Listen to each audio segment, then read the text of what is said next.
Let's face it, money makes the world go round.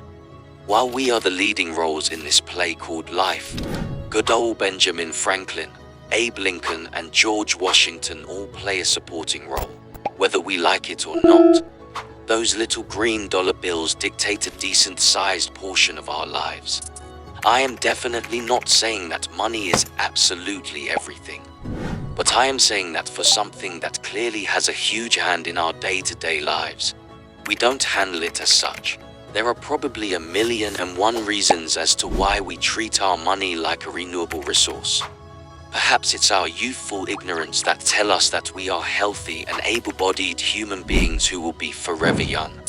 We could start blaming the various institutions that gladly take our government-borrowed money, all in the name of helping us to prepare for the real world, for failing to teach us one of the most important lessons of the real world. Maybe, just maybe, we could even blame our parents, the very people who were chosen to be our life instructors, the ones who are meant to pass along their wisdom so we don't fall victim to their same mistakes. Regardless of who you think should receive the full blame for your terrible money habits, bad money habits should end the moment you realize you are engaging in it. But sometimes it's not as easy, and we all need a little encouragement on how to clean up our financial act. Below are 3 things you should consider before you spend. Realize that you're not forever young as a young professional.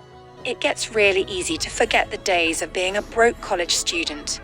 All of a sudden, you receive your first salaried full-time paycheck, and the days of scraping together quarters for dollar drinks at the bar are now just a distant memory. But remember how quickly college seemed to fly. Life after college flies even quicker. And before you know it, you'll be 55 and starting to think about retirement. It's a pretty sobering thought to think that one day you physically, or maybe even mentally, won't be able to work anymore. So what do you want your life to look like when you're a full-fledged senior citizen? Think about the added value to your life. We live in a society that's addicted to the accumulation of stuff because somehow we've been led to believe that more stuff equates to more wealth. Not to mention, upgrades and updates are happening at the speed of light. All of a sudden, last month's fashion trend is now hanging from the clearance rack with an additional 75% off. When spending money, not including the basic necessities, think about how that particular item will add value to your life.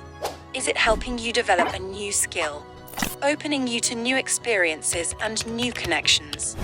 If you can answer those questions with a resounding no, then you probably don't absolutely need to spend your hard-earned dollars on it. Put your spending into perspective. Changing the way you view things can make all the difference sometimes. Start viewing money as a vehicle to building your net worth and subsequently your wealth.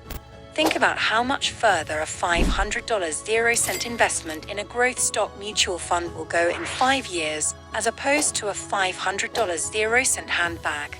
I am definitely not saying to not enjoy your money, because after all, what good is money if you can't enjoy it? But I am saying that sometimes you just need to shift your focus in order to see the goal ahead. So the next time you're thinking about impulse buying or just spending just for the sake of spending, take a second to think about those 3 things and ask yourself, where do I want to be a year from now? A little thought can make a large and lifelong impact.